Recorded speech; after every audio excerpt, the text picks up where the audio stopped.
Dios les bendiga. Les habla su hermano Osmar Zelaya. Quiero darle gracias al Señor porque una de las cosas lindas que podemos hacer es hablar de la palabra. La idea de hablar de la palabra es que nosotros, hermanos, cada día seamos más diligentes en la obra del Señor. La sal, un elemento muy importante, hermanos, en nuestra vida diaria, porque encontramos bastante información en la Biblia acerca de la sal. En el Nuevo Testamento hay unas lecturas muy escuetas, por cierto, pero acerca de la sal encontramos más información en el Antiguo Testamento que en el Nuevo Testamento. Yo quiero que ahondemos un poquito en eso de la sal. Cierta ocasión, hermanos, mi familia decidimos ir a un día de pesca. Fíjese que planificamos ir a pescar y la costumbre ha sido que cuando vamos a esos lugares, llevamos todo, tortillas y todo, porque lo que hacemos es almorzar allá con la pesca, con lo que se ha pescado, se pone a freír y se hace un día de campo muy bonito, porque después se baña, pues, tranquilo. Pues planificamos esa vez ir aquí por el lado de Comayagua, cerca ya para llegar a Comayagua hay un río. Pues nos fuimos, no sé, andábamos como unos 12, 15 miembros de la familia, bonito, el paseo y todo. Llegamos al río y tengo un hermano en carne que es bueno para pescar. Pues nos fuimos adelante a pescar porque teníamos que traer el pescado para almorzar, ¿verdad? Y así fue, y nos fuimos a pescar y estaba buena la pesca y trajimos el pescado. Y ya como a las 11 y pico traemos el pescado y ya las hermanas y mi familia estaban preparados con el fogón y todo listo. Bueno, hay que limpiar el pescado para ponerlo a freír y en efecto empiezan a preparar el pescado. Y cuando empiezan a buscar la sal, no hay sal, hermano. Y empiezan a preguntarse unos con otros, bueno, pero no le vas a traer vos, que no sé qué. No, y empiezan a buscar y no hay sal por ningún lado. Bueno, decidimos que se iba a freír el pescado y que una vez yo iba a ir a buscar la sal. Y que una vez que la trajéramos, pues le íbamos a condimentar ya frito el pescado. Porque la sal se condimenta antes de cocinarlo, antes de freírlo.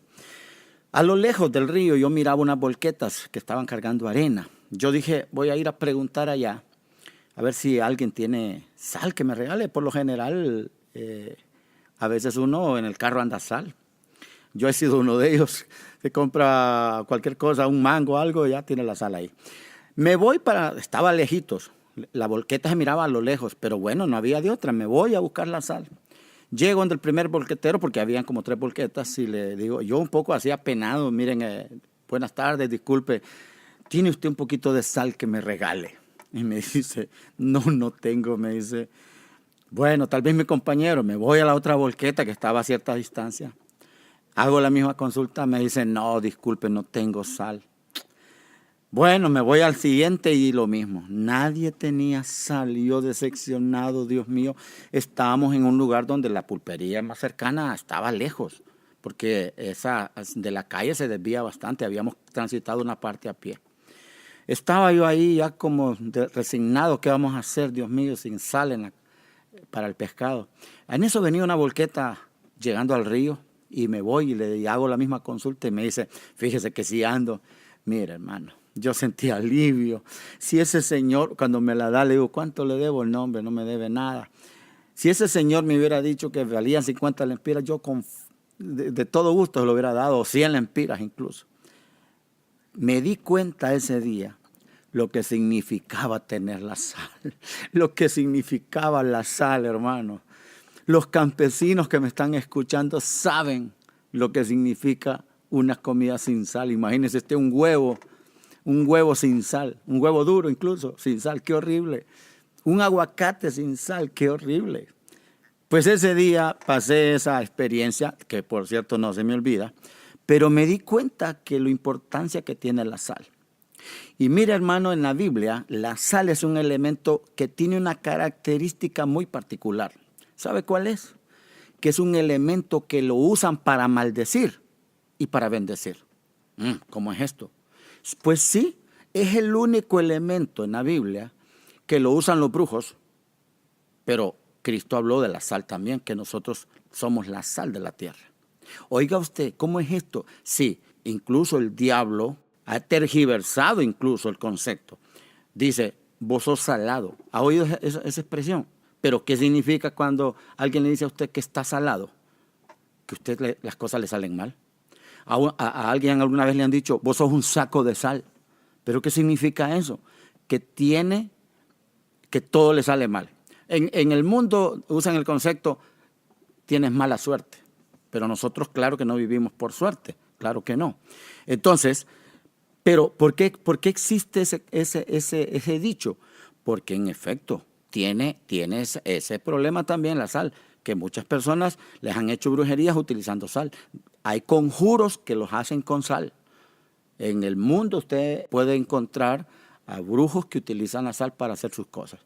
O sea, se usa para eso también, pero vamos a ver aquí en la Biblia que Dios dejó dicho también que nosotros somos la sal y vamos a ver por qué. ¿Qué es la sal? Fíjese que la sal contiene 2 elementos químicos que por separado son venenosos. Uno de ellos es el sodio y el otro es el cloro. Son 2 elementos que por separado son peligrosísimos. El sodio al juntarse con el agua es explosivo, imagínese usted. Pero sin embargo el cuerpo lo necesita, sí, porque es lo que ayuda a los músculos, controla la presión arterial, el volumen de la sangre en el cuerpo.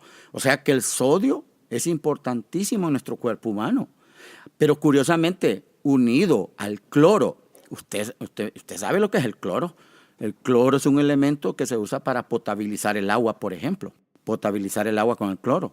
Ahora, el cloro lo necesita el cuerpo también. Imagínese usted, hermano, que sirve hasta para la digestión. Sirve para controlar las grasas. Pero estos 2 elementos juntos es lo que nosotros conocemos como cloruro de sodio, que es la sal que conocemos. Eso es ni más ni menos. Pero la sal, hermanos, si no tuviéramos sal, porque nosotros ocupamos la sal en la vida diaria, no solo para nosotros. En el campo nosotros hemos aprendido, por ejemplo, que los animales necesitan comer sal. Nosotros le damos sal a las vacas, le damos sal a los caballos. Es necesario. Claro, hermanos, no podríamos vivir sin ese elemento tan importante. Claro, al nosotros desconocer lo que significa sal en el mundo espiritual, tanto en la maldad como también en la parte espiritual buena, también podemos ver eso. Ahora, nosotros hemos conocido que la sal en el Antiguo Testamento significó maldición. Hay un pasaje bien importante, usted me imagino que se acuerda cuando Lot fue sacado de Sodoma y Gomorra, ¿se acuerda? ¿Qué le pasó a la mujer de Lot? Recuerda que la historia la conocemos. Quiero enfocarme en cuando Lot va saliendo de Sodoma y Gomorra, que ahí, por cierto, fueron 4 ciudades las que fueron quemadas por el Señor. Había Sodoma y Gomorra, que es la famosa, pero había una ciudad que se llamaba Seboín y la otra se llamaba Adma. 4 ciudades que estaban ahí cerquitas, juntas todas. Dios las enjuició. ¿Y qué dice de la mujer de Lot cuando iba saliendo? Dice que se convirtió en una estatua de sal. Eso lo hallamos en Génesis 19:26. Dice, entonces la mujer de Lot miró atrás a espaldas de él y se volvió estatua de sal. Mire, oiga, alguien pudo haber pensado, pero ¿por qué sal? Bueno, la sal en el Antiguo Testamento también es un elemento de maldición, de juicio, más que todo eso. Deuteronomio, fíjese que en Deuteronomio 29:22, que también aquí esta porción habla de destrucción. Deuteronomio 29:22 dice, y dirán las generaciones venideras, vuestros hijos que se levanten después de vosotros y el extranjero que vendrá de lejanas tierras, cuando vieren las plagas de aquella tierra y sus enfermedades de que Jehová la habrá hecho enfermar. ¿Con qué la enfermó? Mire, aquí está, con azufre y sal. Abrasada toda su tierra, no será sembrada, ni producirá, ni crecerá en ella ninguna hierba. Como sucedió en la destrucción de Sodoma, de Gomorra, de Adma y Seboín, las cuales Jehová destruyó en su furor y en su ira. Oiga, aquí estamos hablando de un tema de destrucción y aquí se menciona la sal, azufre. Eso fue el juicio de Dios sobre estas ciudades. Ahí utilizó sal. Por eso Jesús cuando mencionó que cuando la sal pierde su sabor, dice que cuando no es utilizada como tal, dice que no queda más que para echarla para que los hombres la pisoteen. Y que el concepto de la sal es que la sal echada en el camino para que sea pisoteada por la gente que pasa, dice que no deja crecer hierba en ella. El elemento de la sal tiene también eso. Si usted lo echa en el camino, seguro que no crecerá nada en ella. O sea, el concepto de Dios aquí de destrucción con respecto a la sal también es tremendo. En Sofonías encontramos también un complemento a esta lectura. Sofonías 2, 9 y 10. Mire cómo dice Sofonías 2, 9 y 10. Por tanto, vivo yo, dice Jehová de los ejércitos, Dios de Israel, que Moab será como Sodoma y los hijos de Amón como Gomorra, campo de ortigas y mina de sal y asolamiento perpetuo. El remanente de mi pueblo los saqueará y el remanente de mi pueblo los heredará. Esto les vendrá por su soberbia, porque afrentaron y se engrandecieron contra el pueblo de Jehová de los ejércitos. Aquí está hablando, hermanos, de dos pueblos más. Está hablando, aparte de Sodoma y Gomorra, está hablando también de Moab y de Amón. ¿Quiénes son estos pueblos? En la Biblia conocemos, hermanos, de dónde salen estos pueblos. Yo no sé si usted sabe, pero estos pueblos fueron los que nacieron justamente de Lot. ¿Usted se acuerda cuando Lot llegó a Zoar después de haber huido de Sodoma y Gomorra? No se quiso quedar en Zoar. Por cierto, al llegar a Zoar, fue la misericordia de Dios que permitió que Lot llegara a esa ciudad, porque los ángeles le dijeron que iban a esperar que él llegara a Zoar para mandar el juicio sobre Sodoma y Gomorra. Y cuando llegan a Zoar, esperan el juicio, pero no se quedan en la ciudad, sino que se van, dice, al campo y buscan una cueva.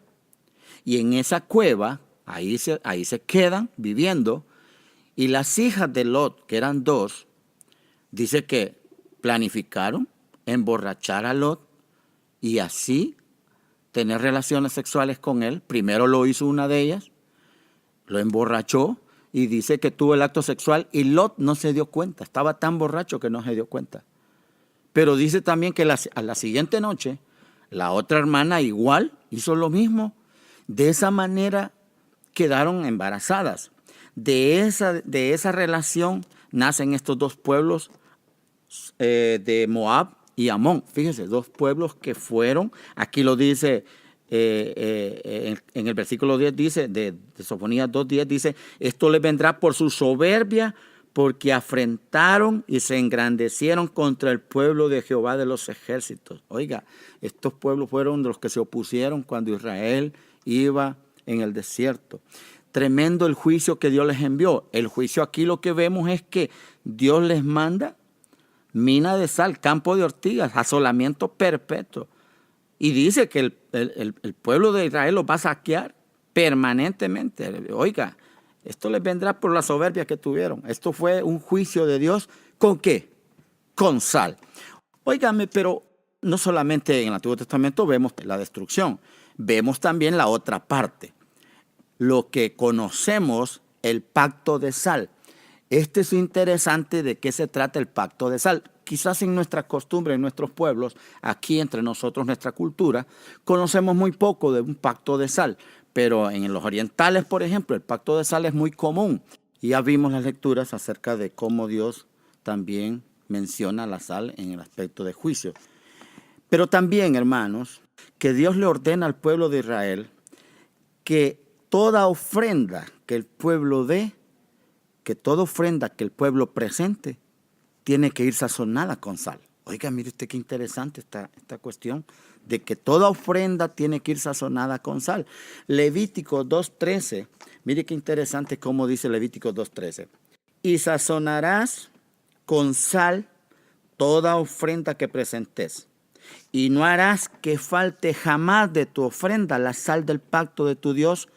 En toda ofrenda tuya ofrecerás sal. Qué tremendo esto, hermanos. ¿Cómo es esto?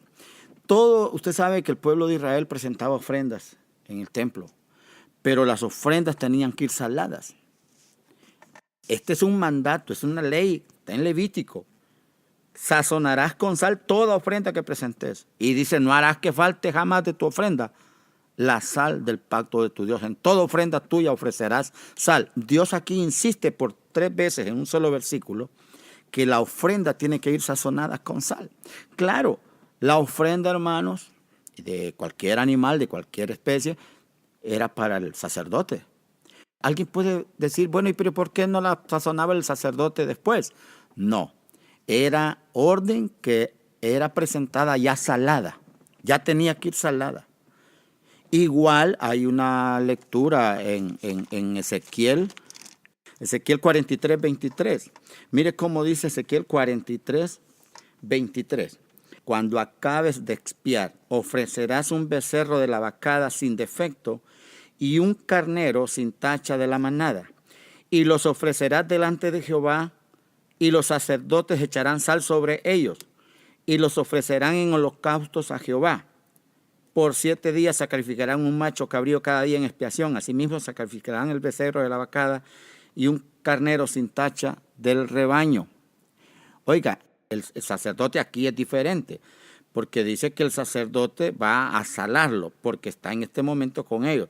Pues cuando acabe de expiar el animal, dice, un animal que no tenga ningún defecto, así tienen que ser las ofrendas. Aquí dice, los sacerdotes echarán sal sobre ellos y los ofrecerán en holocausto. O sea, tiene que salarlo antes de ofrecerlo en holocausto. Números 18, 19 también tiene algo al respecto. También esto tiene que ver con la ofrenda. Todas las ofrendas elevadas de las cosas santas que los hijos de Israel ofreciesen a Jehová, las he dado para ti y para tus hijos, para tus hijas contigo, por estatuto perpetuo. Pacto de sal perpetuo es delante de Jehová para ti y para tu descendencia contigo. Vuelvo y repito porque aquí por primera vez se menciona el pacto de sal.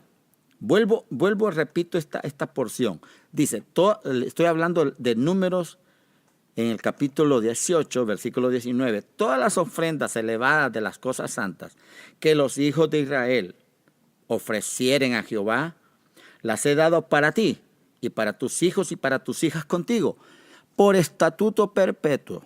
Pacto de sal perpetuo es delante de Jehová para ti y para tu descendencia contigo. Nosotros casi no conocemos acerca del pacto de sal. El pacto de sal, hermanos, era algo muy importante allá en el Medio Oriente, e incluso, hermanos, allá es muy importante un pacto de sal. Todavía lo acostumbran. ¿Sabe qué es un pacto de sal? Compartían una comida sazonada y hacían un pacto y no lo violaban. Era inviolable porque violarlo significaba muerte. Por ejemplo, si alguien llegaba, digamos, iba un viajero por el camino y llegaba a cierto lugar y no tenía dónde quedarse, pero llegaba a un lugar donde había una persona, digamos, porque no lo conoce, de dudosa procedencia, que sabemos era un asaltante, un ladrón, pero él le decía que quería que le diera posada, pero que a la vez hicieran un pacto de sal. ¿Sabe qué significaba eso? La persona aceptaba, comían algo que llevara sal y ese pacto era inviolable. Más bien, esa persona tenía que cuidar al transeúnte, en este caso al viajero, cuidarlo que en su casa no le fuera a pasar nada, porque habían hecho un pacto de sal. Ese pacto, hermano, se acostumbra todavía en el sentido que es inviolable, en el sentido que es algo que compromete y es algo que respetan mucho. Los esposos acostumbran a hacer pacto de sal. Igual, se juran fidelidad, pero bajo un pacto de sal. No es así a lo loco. Tenemos una lectura, por ejemplo, en 2 de Crónicas 13:5. Mire lo que dice. ¿No sabéis vosotros que Jehová Dios de Israel dio el reino a David sobre Israel para siempre, a él y a sus hijos bajo pacto de sal? Oiga, se lo vuelvo a leer. ¿No sabéis vosotros que Jehová Dios de Israel dio el reino a David sobre Israel para siempre, a él y a sus hijos bajo pacto de sal? ¡Qué tremendo! Dios aquí lo que está dando a entender es que ese pacto es inviolable. Dios le había dicho a David que él iba a reinar sobre Israel, pero para siempre, y se cumplió. Pero Dios, para que el pueblo lo supiera, dice bajo pacto de sal. O sea, no era un pacto cualquiera. Cuando ya Dios menciona pacto de sal, significa que ese pacto es inviolable. Nadie lo puede violar. Y que esa palabra es, oiga, si los hombres pueden hacer pactos inviolables, si pueden cumplirlos, ¿cómo Dios no le iba a cumplir a David este pacto, al pueblo de Israel? Claro que sí. Y cuando el pueblo escucha decir que es un pacto de sal, esto tiene más seriedad. Esto tiene una palabra inviolable. La gente sabía que cuando Dios decía algo bajo un pacto de sal, significaba entonces que era algo muy serio. Pero la sal, hermanos, también en el Antiguo Testamento vemos el caso de algo que fue usado para algo muy importantísimo. Porque fíjese usted que se menciona en Segunda de Reyes, capítulo 2, 19, una historia muy bonita. Habla aquí de Eliseo. Cuando Elías fue subido, habían unos profetas observando ese evento. Y fíjese que la incredulidad de los profetas llegó a tal grado que ellos creían que Elías había sido levantado, pero que a la vez lo habían dejado caer nuevamente. Y lo fueron a buscar, y ahí estaba Eliseo. Eliseo les dijo, no lo busquen. Eliseo sabía lo que había acontecido. Pero a los profetas parece que les faltaba un poco de fe.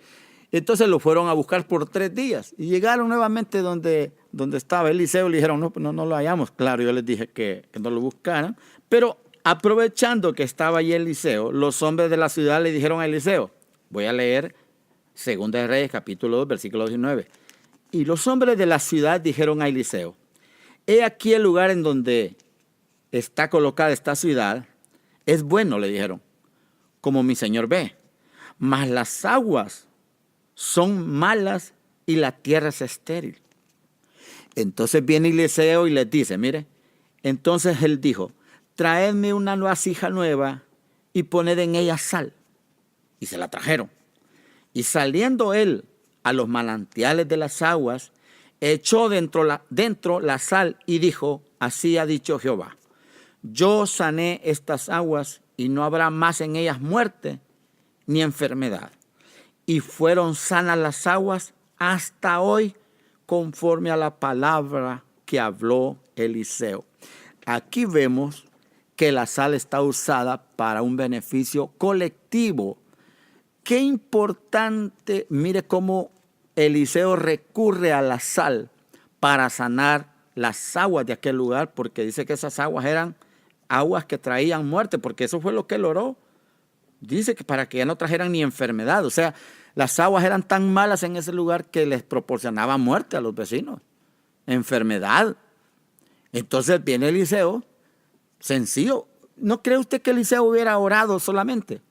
Pero en este caso Eliseo sintió usar la sal y así fueron sanas las aguas. Yo en cierta ocasión, un anciano de la iglesia me invitó a orar cierta ocasión por una casa. Me recuerdo que yo vi cómo él mandó a traer sal. Y a mí aquello me pareció un poco extraño. Sí, porque uno está acostumbrado, mire, hay elementos como el aceite, el agua. A veces podemos usar, que en la iglesia nosotros hemos usado bastante el aceite, eso se usa, ¿no? Vino, sí, son elementos que se usan solamente para bendecir. Yo les decía al principio que la sal es el único elemento que sirve para las dos cosas. Pero esta vez este hermano no recurrió al aceite, sino que mandó a traer sal porque la iba a regar en una casa que decían que tenía brujería. Una casa que nadie la quería habitar por esa razón. Yo era nuevo en el evangelio, me recuerdo, pero el hermano me dice, vamos a usar sal. A mí me pareció extraño. Yo no dije nada porque yo iniciaba en el evangelio, pero fuimos a orar y el hermano roció sal en la casa. En el desconocimiento que yo tenía me pareció un poco extraño, pero yo dije, yo voy a investigar más sobre este asunto. Yo recuerdo que después indagué un poco, estudié un poco el tema y me di cuenta que Eliseo había hecho este milagro con sal. Y si una persona, porque un religioso puede decir, óigame, no haga eso, porque eso parece brujería. Pues sí, podía pasar eso, pero óigame, todo lo que se hace en el nombre de Jesús no es brujería, hermanos. Esa es la diferencia. Nosotros, si algún día sentimos hacer una cosa de esas, sabemos que estamos guiados por el Espíritu Santo. Pero si yo, por ejemplo, siento, Eliseo pudo haber orado en ese caso, solamente orar. Y le puedo asegurar que las aguas hubieran sido sanas, sí. Pero él tuvo la idea de usar sal. ¿Ves qué bien? Si alguna vez, por alguna razón, usted siente usar la sal, pues qué bueno, no está mal. He visto pastores que llevan sal y la ponen en la palma de la mano de los hermanos. Eso es una forma de sanar. ¿Sabe usted, hermano? Muchos del campo me entienden lo que voy a decir. Antes, yo no sé hablar en el campo, pero antes, por ejemplo, a los niños cuando nacían, se agarraba un poco de agua, se salaba y lo bañaban con sal. ¿Y qué decía la gente? ¿Para qué hacía eso? Era para prevenir enfermedades en el niño. Y puedo asegurar que muchos de los que me están oyendo alguna vez lo hicieron o lo siguen haciendo, porque en muchos lugares aún recurren a esas cosas. Si está haciéndolo en el nombre de Jesús, mi hermano, qué bueno, ha de estar usted obrando bien. Mire, las costumbres a veces, hermanos, en los pueblos, algunas son paganas, pero algunas tienen algún concepto bíblico. Pero si usted lo hace en el nombre de Jesús, bueno, qué bien. Yo no estoy en contra de eso tampoco. Ahora, después de hablar de lo que es maldición, después de bendición, ahora vamos a hablar qué es lo que dice la Biblia en el Nuevo Testamento con respecto a la sal. Porque en el Nuevo Testamento hay lecturas también con respecto a la sal y es donde el Señor nos dice que nosotros somos la sal de la tierra. Óigame, no dice, aquí no dice que somos la sal de la iglesia, ojo, dice que somos la sal de la tierra. No es la iglesia la que necesita la sal, es la tierra que necesita la sal y nosotros somos la sal de la tierra. La sal es un elemento, hermano, muy importante en nuestro tiempo, pero lo fue más en el Antiguo Testamento. Y en los tiempos de Jesús, hermanos, la sal llegó a ser quizás más valiosa que el mismo oro. ¿Sí? Así como lo escucha. La sal fue un producto comercializado y que traía bastantes beneficios a la gente. Bueno, de hecho, hermanos, se cree que en los tiempos de los romanos, que fue donde mayor tuvo comercio la sal, y no es que hoy no la tenga, hermanos. La verdad es que lo que pasa es que ahora es común. Antes era más difícil tener la sal, porque hay dos tipos de sal. Está la sal común, está la sal marina. Y hay otros tipos de sal, hermanos, muy famosos en el mundo, en algunos lugares. Yo les hablé de dos elementos químicos, de minerales que contienen la sal, pero hay la sal, por ejemplo, marina contiene muchos más elementos. Pero en aquel tiempo no era muy procesada, la sal era escasa. No había quizás muchos que la procesaran bien. Entonces llegó a ser tan valiosa en los tiempos de los romanos. ¿Sabe de dónde se deduce la palabra salario, que hoy en día es tan común para nosotros? Yo le digo a usted cuánto es su salario y usted me entiende, pero el concepto de salario viene de sal. ¿Y a qué se refiere? Dice que Roma pagaba a sus funcionarios con paquetes de sal. Entonces así fue como se fue inventando el término salario. ¿Cuál va a ser mi salario? ¿Cuánta sal me va a dar por trabajar, por servir al gobierno en ese tiempo de Roma? Y así nace la palabra salario, que para nosotros hoy en día es bien común. Bien, cuando Jesús está en su ministerio terrenal, oiga, le habló a los discípulos de la sal. ¿Usted cree, hermanos, que un pescador como Pedro no sabía lo que era la sal? Háblele de sal a los hermanos que pescan, a ver si no saben qué significa la sal para ellos. Oiga, el producto que ellos sacan del mar, si no lo salan, no pueden venderlo, no pueden comercializarlo, no tendrían tiempo de hacerlo. Cuando Jesús le habla a sus discípulos de la sal, ellos lo entienden muy perfectamente. Claro que sí. ¿Qué es la sal, hermano? La sal, lo primero que hace la sal es dar sabor. Lo otro que hace la sal es que preserva los alimentos. Los pescadores la necesitan para preservar el pescado. Pero la sal también es curativa. Por eso les dije yo que antes bañaban a los niños con sal para prevenir enfermedades. Es antiséptica. Por eso, hermanos, es que la sal en el Nuevo Testamento adquiere un nuevo concepto. Marcos 9:49 nos dice lo que el Señor dijo de la sal. Dice, porque todos serán salados con fuego y todo sacrificio será salado con sal. Buena es la sal, mas si la sal se hace insípida, ¿con qué la sazonaréis? Tened sal en vosotros mismos y tened paz los unos con los otros. Qué interesante esto. Aquí Jesús hace alusión a juicio porque dice todos serán salados con fuego. Oiga, todos serán salados con fuego. Hermanos, el fuego y la sal tienen algo en común. ¿Qué tienen algo en común el fuego y la sal? Que queman. Eso es lo que hace. ¿Sabe que la sal se asocia a la palabra de Dios? La palabra sazona. Ahora, por eso, hermanos, es que la palabra quema. Usted cuando le pone la palabra a una persona pecadora, la está quemando porque quema el pecado. Eso es lo que hace. Por eso Jesús aquí dice, buena es la sal, mas si la sal se hace insípida, ¿con qué la sazonaréis? Tened sal en vosotros mismos. Oiga, nosotros somos la sal. No de la iglesia, no. Somos la sal de la tierra, porque nosotros somos los que sazonamos. La sal es la palabra. Ponga la sal en una herida, ¿qué va a pasar? Irrita, quema. Y eso es lo que hace, hermanos, la palabra cuando cae en los pecadores. Irrita. Claro, tiene que hacer efecto la sal. Claro que sí. Pero la sal tiene otra característica. Fíjate que la sal penetra. La sal penetra, es un elemento que se puede disolver fácilmente en agua fría como en agua caliente. Dios nos manda, hermanos, a que pongamos la sal, o sea, la palabra donde penetre. Nosotros somos la sal de la tierra, por eso el Señor dijo que nosotros teníamos que sazonar. Mateo 5:13, mire cómo dice Mateo 5:13. Este es un pasaje muy bonito, el Señor lo dijo, vosotros sois la sal de la tierra, pero si la sal se desvaneciere, ¿con qué será salada? No sirve más para nada, sino para ser echada afuera y hollada por los hombres. ¿Se acuerda que le dije que tirada en el camino era pisoteada por la gente? Eso es lo que hacía, pisotearla. ¿Por qué? Si usted es la sal, pero usted no está haciendo nada. Si la sal no está siendo utilizada para sazonar, usted está perdiendo su tiempo. Usted no está hablándole de la palabra a nadie. No. Justamente si somos la sal de la tierra, hermanos, significa que nosotros tenemos que penetrar esa palabra, hablarle al inconverso, donde quiera que vayamos. Mire, cuando usted es sal se nota en su trabajo. Cuando usted es sal se nota porque usted sazona todo. ¿Se ha fijado que la gente es aburrida en el mundo?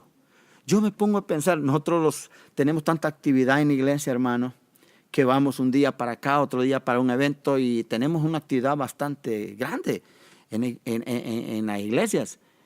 Y la gente, usted las mira que queda triste en las casas, no sale, no saben lo que se disfruta en una iglesia, la palabra preciosa, cuando cae, hermano, esa palabra es una bendición para nosotros y vamos cargados a hablar esa palabra a los que la necesitan. Usted pregúntese, mi hermano, ¿está haciendo la sal de ahí de su trabajo? ¿Está usted sazonando? Porque cuando nosotros, hermanos, hablamos de la palabra, hay bendición. ¿Cuánta gente corre de donde usted y le dice, venga, hermano, necesito que ore por mí? ¿Le ha pasado eso a usted? Claro que nos ha pasado, hermano. Nosotros somos la sal. Donde llegamos, llega la bendición. Usted va a un hospital y la gente clama que vaya a orar porque ahí se da cuenta que lo necesita. ¿Cuántas veces, hermano, en un accidente, a usted le están llamando para que vaya a orar por alguien que quizás ya está muriendo? Llega en ese momento, se nota la diferencia. Usted es la sal. Eso es lo que se necesita. Pero si usted, hermano, no está haciendo nada, ¿qué trabajo está haciendo la sal que usted es? Nada. Sencillamente usted no sazona nada. Hermano, si usted está comiendo así un aguacate sin sal, eso es horrible. Pero cuando usted le echa la sal, tomó sabor, qué rico. Un huevo duro con sal, qué rico. ¿Usted ha probado un huevo estrellado, hermano, sin sal? No sirve. Pero usted llega y le da sabor. Una simple tortillita que va saliendo del comal calientito, usted le echa un poquito de sal. Qué rico se siente. No me diga, eso es algo bueno. Dios nos comparó a nosotros, hermanos, con eso, que nosotros éramos la sal. Pablo dijo algo muy interesante en Colosenses 4:6. Mire lo que dijo Pablo. Sea vuestra palabra siempre con gracia, sazonada con sal, para que sepáis cómo debéis responder a cada uno. Hablando, hermano, la función que nosotros tenemos en el mundo. Porque aquí bien claro hemos dicho, la sal la necesita la gente, la tierra, dice aquí. No la iglesia. La iglesia ya tiene sal. La iglesia es la sal. La tierra necesita sal. Nosotros somos los que llevamos ese elemento. Por eso Pablo dice, sea vuestra palabra siempre con gracia. Eso es algo muy importante, hermano.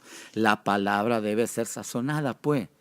La palabra debe de llevar gracia, sazonada con sal. Y aquí lo vuelve a mencionar Pablo. Sazonada con sal significa que lleva sabor. Cuando usted escucha a alguien que sabe exponer la palabra, que tiene paciencia, que ora por los enfermos, eso es que la palabra vaya sazonada, con un poco de razonamiento, porque hay cosas que son de lógica, de razonamiento común, dependiendo a quién está evangelizando, así tiene que ser la palabra. Y usted se nota que usted está dando una palabra sazonada cuando usted tiene ese cuidado. Por eso aquí dice, para que sepáis cómo debéis responder a cada uno. El evangelio, hermanos, tiene esa virtud.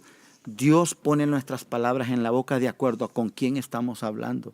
A veces, hermanos, yo he notado, si usted está hablando con gente humilde, Dios viene y trae palabras bien sencillas para esa gente. Si usted está hablando con gente bastante letrada, con personas preparadas, Dios también, hermanos, se pone a ese nivel. Y entonces se siente una palabra preciosa, rica, necesaria, refresca. Cuando usted ora por un enfermo, hay alguna casa donde alguien está enfermo y usted dice, me permite orar. Y se nota la diferencia. Aún en el enfermo se nota la diferencia. Y ese es un mandato del Señor, que dijo que cuando nosotros fuéramos, hermanos, oráramos por los enfermos. ¿Por qué? Porque nosotros somos la sal de la tierra. Ahora, hermanos, hay un ejemplo aquí en la Biblia, hermanos, del pacto de sal violado. Y lo dejé de último, ¿sabe por qué? Porque está en el Nuevo Testamento. ¿Y sabe quién violó ese pacto de sal? Judas, el que entregó al Señor. Judas, cuando entregó al Señor, estaba comiendo con el Señor. Qué tremendo es esto, hermano. Esto está en Marcos, capítulo 14. El resultado de haber violado ese pacto de Judas fue la muerte, justamente. Marcos 14, 17 dice, y cuando llegó la noche, vino él con los 12. Y cuando se sentaron a la mesa, mientras comían, dijo Jesús, de cierto os digo que uno de vosotros que come conmigo me va a entregar. Entonces ellos comenzaron a entristecerse y a decirse uno por uno, ¿seré yo? Y el otro, ¿seré yo? Él respondiendo les dijo, es uno de los 12, el que moja conmigo en el plato. Oiga, qué triste lo que hizo Judas. Usted sabe, le dije anteriormente que en el pacto de sal, las personas tenían que comer algo sazonado, ¿sí? Eso es lo que estaba comiendo Judas con el Señor. Estaban comiendo del mismo plato. Pero ¿qué hizo este bárbaro? Violó el pacto, hermanos, y entregó al Señor. No tuvo lo que hacía el pacto, era fidelidad. Él fue lo que menos tuvo, pero pagó caro la infidelidad de ese pacto de sal. ¿Cuál fue? La muerte, por supuesto. La gente del Antiguo Testamento sabía que el violar un pacto, su resultado iba a ser la muerte. Triste la historia de Judas. Pero hemos visto, hermanos, cómo también la sal es un elemento que es indispensable. ¿Cómo quisiera yo, hermano, que algo usted haya aprendido de la sal? No hablamos de otro elemento más que de la sal, porque sí lo que queríamos es dejar claro qué significa la sal para la tierra. ¿Quiénes somos nosotros? Somos los que llevamos la sal. Porque también hay un elemento muy importante que la Biblia dice que nosotros también somos luz. Pero hoy quisimos solamente hablar de la sal para que usted entienda que la sal es el único elemento que se usa para cosas malas, pero también Dios lo dejó para cosas buenas y nosotros somos ese, que llevamos la sal donde quiera que vamos. Y yo lo que quiero en esta hora es orar para que usted sea sal de la tierra. Todos los que están escuchando, quiero que tomemos este momento para orar al Señor. Padre bueno, estamos delante de ti en esta hora, presentándonos como obreros aprobados. Tú has dicho que nosotros somos la sal de la tierra y queremos cumplir el efecto que produce la sal en la tierra. Sazonar, eso es lo que hace tu palabra, Señor, lleva sazón.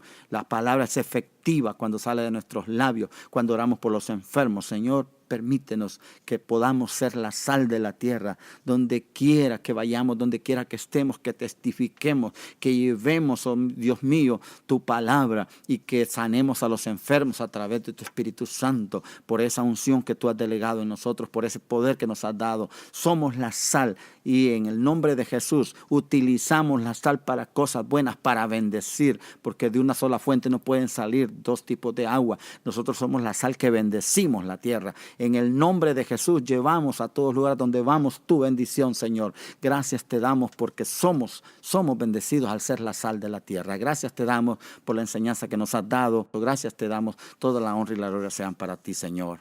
Amén.